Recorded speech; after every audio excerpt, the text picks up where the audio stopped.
On this episode of Bobcat Breakdown, we talk about Quinnipiac men's and women's soccer and the upcoming postseason tournaments. We're also talking hockey from the turf to the ice. Stick around and hear what we have to say. And make sure you stay right here to find out our games of the week and step up and sit down players. All that and more coming up on Bobcat Breakdown.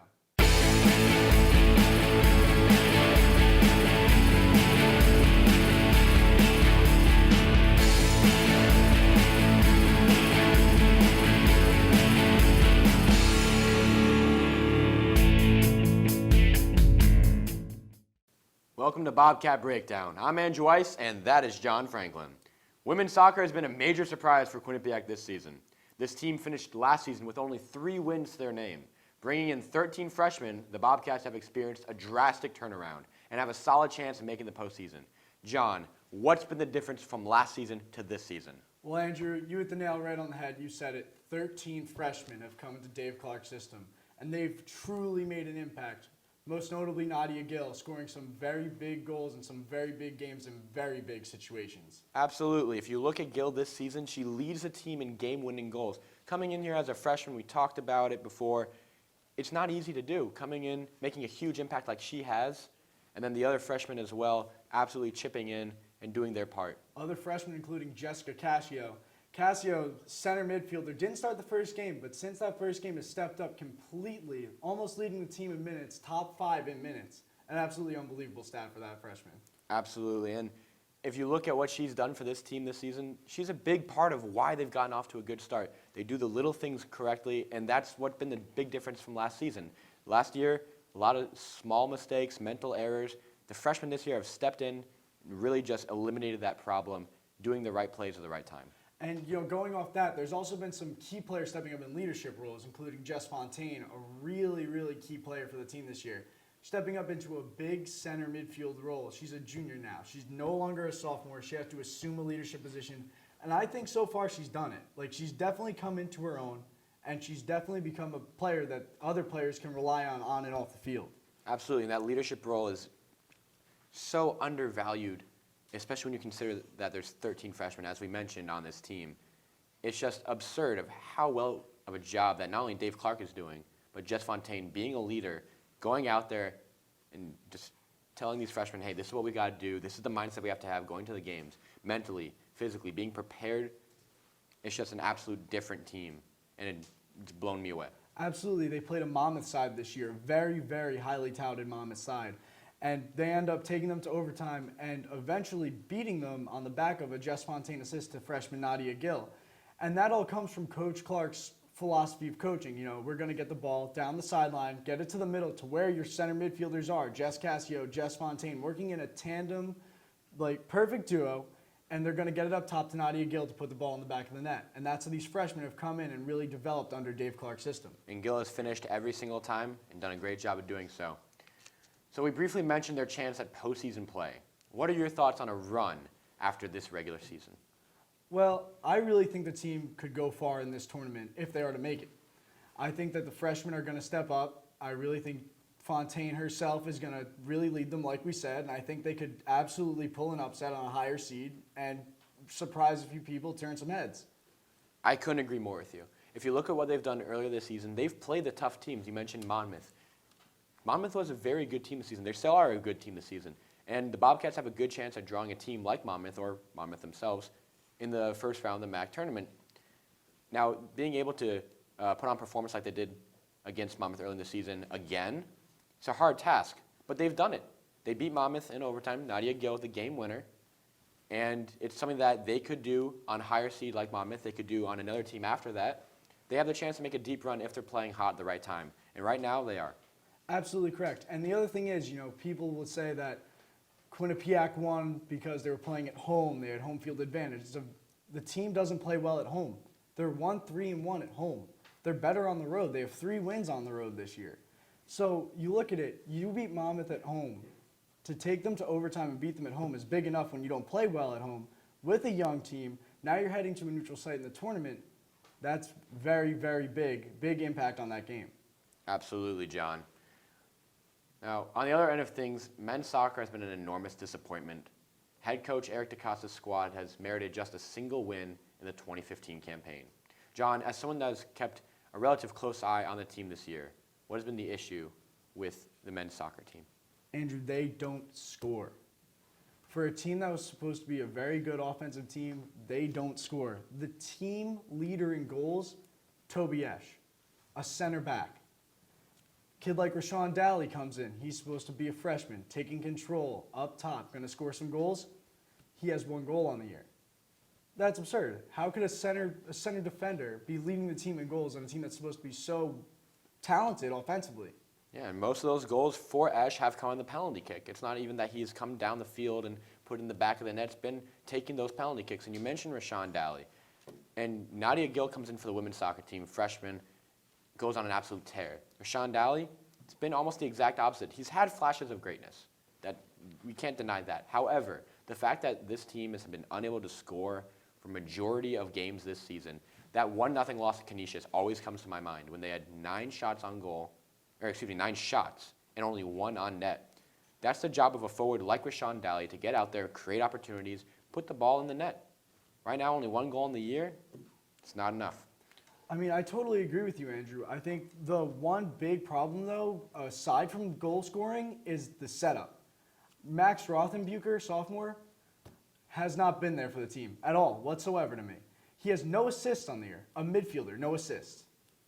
Unacceptable. To me, completely unacceptable. There's no reason a midfielder should have no assist for a soccer team. Well, in all fairness, he is battling injuries. I notice after each and every game and before the games, he's on the foam roller. Even during games on the sideline, he'll come out and he'll be on the foam roller trying to stretch out. But that said, if you're going out there and you're trying to make an effort for your team and you're going out there and you're taking the spot of someone else who could be there, if you're injured and you're going to hurt your team, don't be out there. Rothenbucher's made some good plays. But as you said, no assists, just not enough. Well, you know, Andrew, this season has been a very tough year for the team, and the MAC everyone makes the postseason tournament in the MAC. Now, what do you think needs to be fixed for them to make an unexpected run? Well, in all honesty, a lot of things. You mentioned the scoring, that's huge. We talked about how they had a man up on Iona for a majority of their game earlier before the show.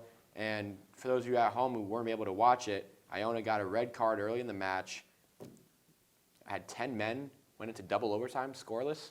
That's always a problem. My other problem is Tristan Henry, the goalkeeper for the Bobcats, has been way too aggressive this year.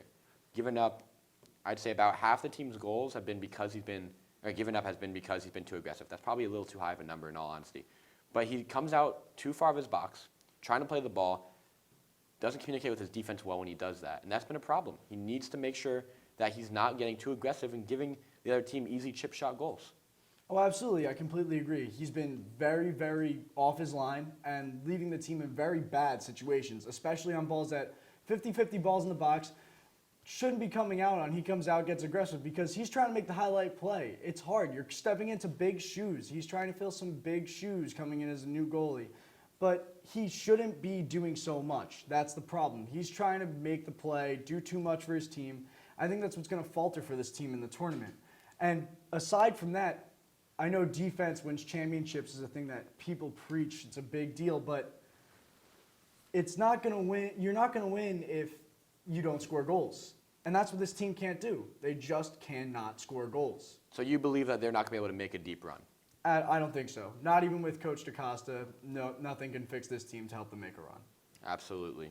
Now, coming up on after the break, field hockey had a big weekend taking on Ryder and Monmouth. We discussed that as well as men's hockey and their sweep of St. Cloud State. Laser Medica Derma Centers is a new philosophy in skincare for all ages. We are dedicated to offering the most technologically advanced and least invasive skincare treatments. Show your Q card and receive 20% off any procedure. We also provide microdermabrasion and Botox treatments, all performed in a relaxing spa environment. We are conveniently located at 52 Washington Avenue in North Haven, just down the street from Quinnipiac's North Haven campus. Call to schedule a free consultation and find out how Laser Medica can give you smooth, sexy skin all year long.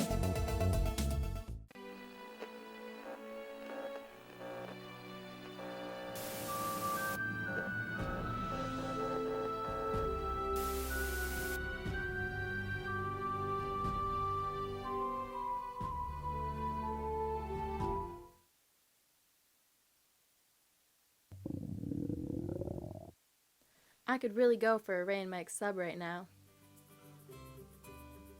Come to Ray and Mike's and try our Philly chicken and cheese for just over $4.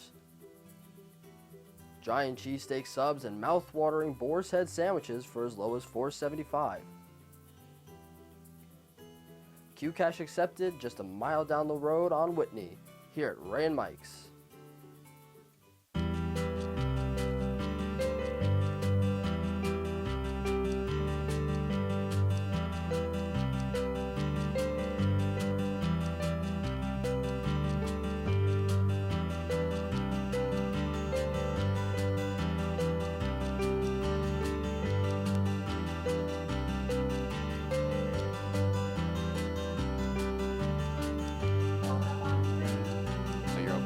Welcome back to Bobcat Breakdown. Let's head over to the turf and talk field hockey. Quinnipiac won at Ryder 3-2 on Friday, boosting their record to 4-0 in the MAC, setting up a battle of the two undefeated MAC teams at Monmouth on Sunday. The Bobcats would lose 3-1 to the Hawks. What does this weekend mean for the team? Big weekend for the team, Andrew. Very big weekend for the team. They went out, played Ryder at a very tough away game. Ryder has a different turf than Quinnipiac is used to playing on. Quinnipiac plays on a more carpeted style turf. Ryder's more realistic style synthetic grass. The ball doesn't roll as fast, harder to make passes, harder to shoot. It's just a completely different style. They're down 2 goals with a few minutes left and they come back. They take the lead, they end up winning in overtime. Unbelievable, great win for the team. Going on to Monmouth, tough. That was a tough game for them. I don't think the team showed up. I think they should have done more. I think they could have definitely won that game. Moving forward, it's going to be tough for them going into the MAC. Well, I'm going to disagree with you a little bit. I think the Ryder game, as you said, that's very important that they won that. Trying to go on into postseason play and try and play at Ryder, as you mentioned, turf is difficult. The Monmouth game, they didn't really show up. And I think that's mostly because of the fact that the Ryder game was such an emotional win. You're down 2-0. Less than 5 minutes left, you score 2 goals, one basically a buzzer beater. It's crazy how much of an emotional impact this makes for a team. And that going into the game against Monmouth, still on their minds, they probably could have played better. And I'm a little bit disappointed in their effort. Completely disagree. Completely disagree. A good team is going to step up in a big situation. A team like that, if they win, they're going to go on and win the next game. They're going to keep going. They're going to dominate the conference. It doesn't matter. Emotions, they ride high. But if you're going to ride your emotions, you're going to win. I don't see any reason why they should have lost the Monmouth game if their emotions were riding that high. I know Monmouth's a very good team, but if you're going to beat a Ryder team on the road that's that good, I don't think you have that many excuses. Well, I think that emotions have to play into it in a different way. Yeah, you can ride high on emotions, but the problem is coming off an emotional game like that and where you're getting, you come off a game where you just win, it's crazy, you're riding on your adrenaline. Adrenaline runs out, and that seemed to happen. Now, Andrew, this weekend was also big for the seeding atop the MAC. The regular season champion hosts the postseason tournament. Quinnipiac currently fighting with Monmouth for the top spot in the MAC. Is it that they lock up home field advantage? Is it important that they lock up home field advantage? Absolutely. You talked about the game at Ryder. You talk about the different turf. And Monmouth, not necessarily a big difference in the type of turf. Quinnipiac would love to host a postseason tournament here for field hockey. They're used to this turf. They play at home a little bit better. And overall, hosting a tournament really boosts your confidence, saying that you won the MAC regular season. You are the best team. You are the team to beat. Everyone is looking at you. But you got to hold up to those expectations.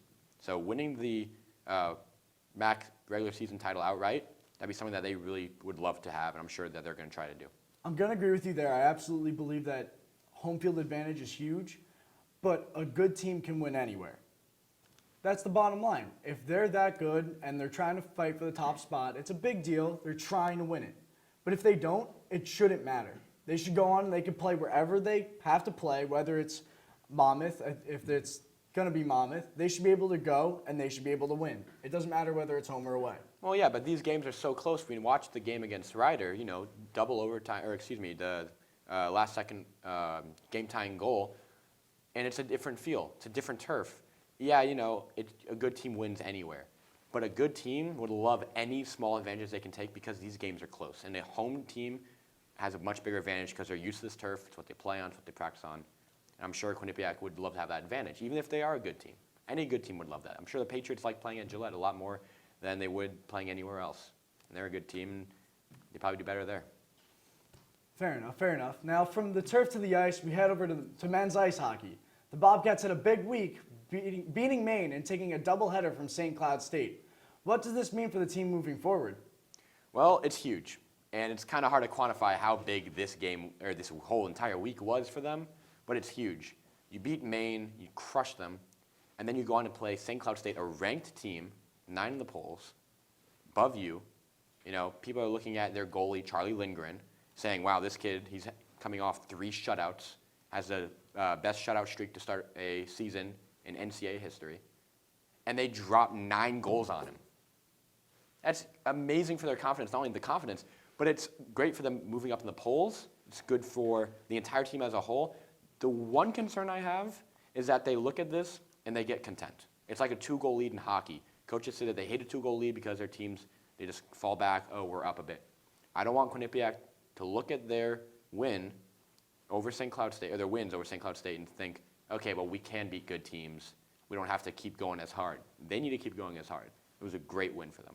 Absolutely, and the one thing we saw from the team a lot was, people picture Quinnipiac a very defensive team, a defense-oriented, blocking shots, filling the gaps. The offense was explosive. They broke out hard. Soren Janssen had a great goal, short-handed, sniped a slap shot right past Lindgren. Those are the types of things that you have to do in order to win games. You can't just be a defensive team. You got to put the puck in the back of the net. Absolutely, and you talk about defense, that's my one concern with Quinnipiac, is that against St. Cloud State, they were outshot for the first 40 minutes of the match. Now, the third period, Quinnipiac definitely improved in that area, drawing closer to St. Cloud State, and the Huskies had not as strong of a period. That said, the fact that they were outshot by over 15 shots in the first 2 periods of play is something to be a little bit wary of. You mentioned trying to get in the way, block shots. They didn't have a lot of success against the Huskies with that. But it's one game, it's one series against a very good opponent. So we'll see how that affects them moving forward and if they're able to replicate any success, especially as you mentioned on the offensive side of things. And a very big deal in this situation was Michael Gartig absolutely showed up in this series. He had his career high saves in the second game, 41. Unbelievable. That's a great stat. He's been playing on his head for this team. And like you said, haven't been blocking shots that well, and you got to rely on your goalie. He had one kind of slip up on a bad goal, beaten glove side, but other than that, I think he played very well in this series. Absolutely, and we talked on the show last week about how important Michael Gartig is to this team. He's the X factor. He's the difference between a deep postseason run and a short one. And I said that he didn't give me anything to look at. He wasn't showing me anything special. Well, he's making me eat my words right now, and I'm sure Quinnipiac's glad that that's happening. As you mentioned, 41 saves, a huge weekend against a team that, as we mentioned, ranked above them in the polls, a team that averaged over 3 goals a game. He only gave up 3 goals in the 2 games combined. Only 1 goal allowed on 42 St. Cloud State shots. This kid played out of his mind. He stood on his head. Ram Pegno acknowledged after the game. He said, that's the best player on the ice tonight. And I couldn't agree more. Michael Gartig, take your hat off, take a bow. It's a great weekend, and couldn't think of anything better for him to do. And another guy that stepped up big that came out of nowhere, Travis St. Dennis. 4 goals in 2 games. Great statistic for the kid who hadn't put many pucks in the back of the net at all this year. I think he's stepping up, getting into form, and he's really going to show up for this team. And now the one thing that Travis St. Dennis reminds me of is Thomas Aldworth the week before, as they both put up huge games over the weekend, and then now Thomas Aldworth has disappeared over the weekend. No points. Still performed well, but no points after becoming the ECAC Player of the Week and Rookie of the Week. A little disappointing. Well, Andrew, after the break, we keep it on the ice with women's hockey, the team and its matchup against Yale. And let's not forget the end of fall sports as women's rugby begins to wrap things up. Don't miss a moment of the action coming up on Bobcat Breakdown. Welcome to A Sheer Sensation, North Haven's premier cosmetology service, located at 140 Washington Avenue, minutes from Hamden. We offer an array of services, from basic cuts and colors to lash extensions and formaldehyde-free keratin treatments. We also provide hair chalk and styling for men. When you spend $60, your Q card will get you 10% off. Call us at 203-239-5400 6477 to make your next appointment at a sheer sensation. My name is Doug Thoreau. For nearly 90 years, 3 generations of my family have been providing the highest quality repair service. Insurance companies will refer car owners to lesser quality shops to save money. At Thoreau Auto Body, we provide the highest quality repairs with a lifetime guarantee to maintain the safety and value of your car. That's the quality you deserve. Thoreau Auto Body, our best work goes unnoticed.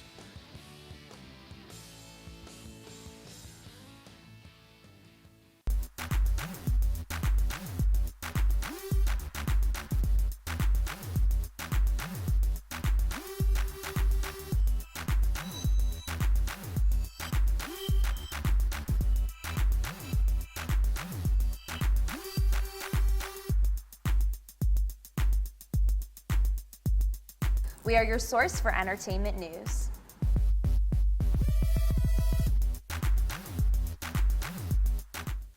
Welcome to Joya Spa and Salon in Hamden. Whether you want a new look or the perfect wedding day hair, come to us for complete hair and nail care, cuts, styles, updos, extensions, and beautiful dimensional hair color, as well as manis and pedis, acrylics, gels, and shellac. Treat yourself to a facial, a peel, or microdermabrasion. Relax with a variety of massage techniques, including Swedish and hot stone massage. Joya Spa and Salon. Call today. Thanks for sticking with us. Women's hockey had a big game against Yale on Saturday, an early season non-conference game against a conference opponent. What does a game like this mean for Quinnipiac moving forward in the ECAC? Andrew, I know it was a non-conference game, but it sure felt like it. A 6-3 win over Yale, big, absolutely big going into the conference. Now, moving forward, they have Brown, another team that they have to beat on the road. They have to play really well. I think they could do really well in this conference, in the ECAC. Absolutely. It's not going to be easy. You have great teams in this conference.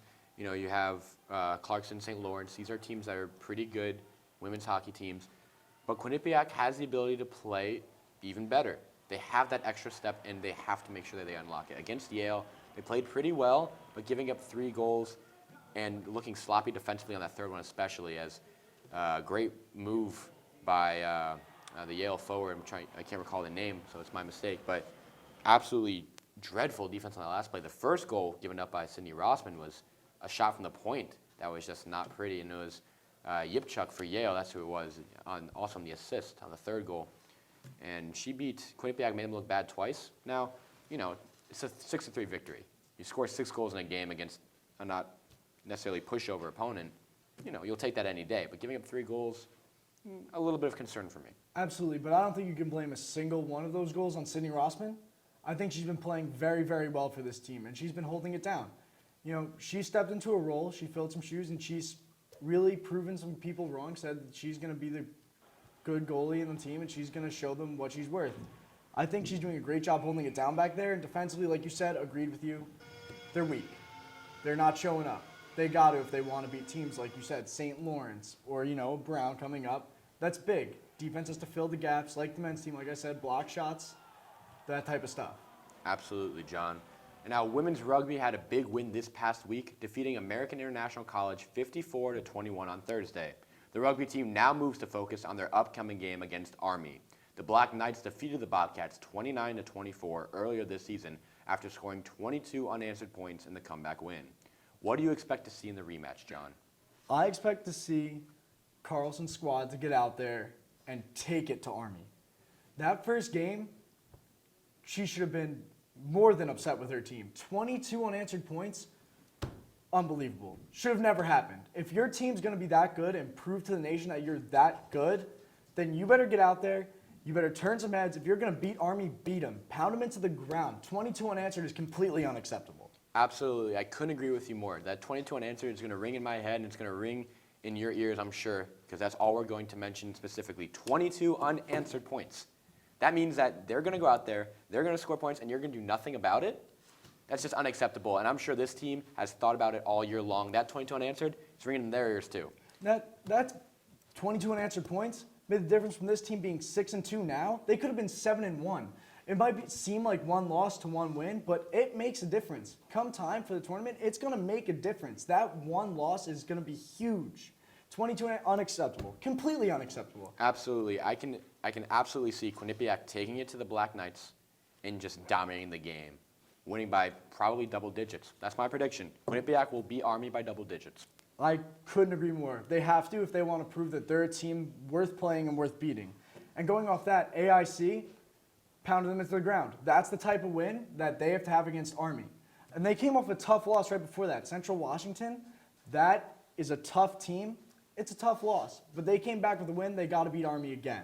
Absolutely, John. I couldn't agree more. Now, let's move on to the games of the week. John, which game stands out to you the most on the upcoming schedule? Andrew, easy. Women's soccer versus Siena at home. Team one notch behind Siena. It's a must win. Whoever wins gets into the tournament. They got to do it. They got to go through. They got to win in order to ensure themselves a spot in this tournament. Now, what's yours? Well, I'm going to agree with you. That's a very important game, and it's definitely one that I'm going to watch out for. However, my game of the week, women's hockey taking on Brown at Brown. First ECAC game of the year for Quinnipiac. It's huge. You want to start off on the right foot. Going over there to Brown, you don't want to start off with a loss in the conference. It's not an easy conference, one of the better ones in the nation. You don't want to start off 0-1 against a team that you should probably beat, and that's what Quinnipiac needs to do, is go out there and win this game. Absolutely. And moving on, Andrew, step-up player of the week, who you got? My step-up player of the week, well, you'll like this one. Michael Gartig, men's hockey goalie, had Eating an your words absolutely there? fantastic weekend. He's making me eat my words, and I'm smiling as I do it. Had a fantastic weekend winning against Maine, winning against St. Cloud State twice, and now he leads the nation in wins for a goaltender. That's not an easy thing to do. There's a lot of good goalies out there, and right now he's making his name known. 6 wins on the year, Quinnipiac 6-0-0. He's backstopped them to every single one of those wins, and he's looked good doing it. The career-high 41 saves on Saturday, even better. For me, I got Luciana Tobia, freshman from Bolivia on the golf team. The girl most under par holes, the low round on the year, and the lowest average score, and also placed second at the Delaware Invitational. She tied and went to sudden death at 11 over, didn't pull it out, but unbelievable as a freshman to go into the Delaware Invitational and almost take it. Team ended up winning. It's pretty good, John. Well, on the flip side, however, there have been a few athletes who let Quinnipiac down this week. Who is your sit-down player? A little bit of a surprise to you, Max Rothenbucher. I know he's been hurt, but you're a midfielder. I said it earlier, no assists, disgrace. Disgrace. I don't think he has a right to be on the field right now. 1 goal, no assist, terrible. He should be the person starting the play. If he's a Bayern Munich product, show it. Show everyone out there that you're a Bayern Munich product and set up some goals, score some goals, do something. He only has 4 shots on goal in 12 shots. That's awful. That is terrible. Absolute disgrace to me. Well, those are some harsh words for a player battling injuries, but, you know, as you mentioned, you're out in the field, you got to do something. Well, my sit-down player of the week, you're not going to like it, Thomas Aldworth. Doesn't deserve it. Quinnipiac forward. It's a little bit nitpicky, I'll be honest. However, after following up a week where you put up back-to-back 3-point games, ECAC player of the week. Exactly. Rookie ECAC player of the week, rookie of the week. He got both honors. Those are big honors. So this isn't an easy conference to play in, an easy conference to win these awards in. He goes out there, 0 points, didn't look good doing Against it. St. Cloud. He didn't look good doing it. A Freshman. lot of defensive errors. Fair enough. Well, Andrew, another episode of Bobcat Breakdown is in the books. That's right, John. Don't forget to follow us on Twitter and Facebook at QBSN and at Q30 Sports. And check out our websites at www.q30sports.com and www.theqbsn.com. And of course, don't forget to snag a copy of the QBSN magazine. It's a great read, John. That's right, Andrew. For all the crew, that's Andrew Weiss. I'm John Franklin. Stay beautiful, Bobcat Nation.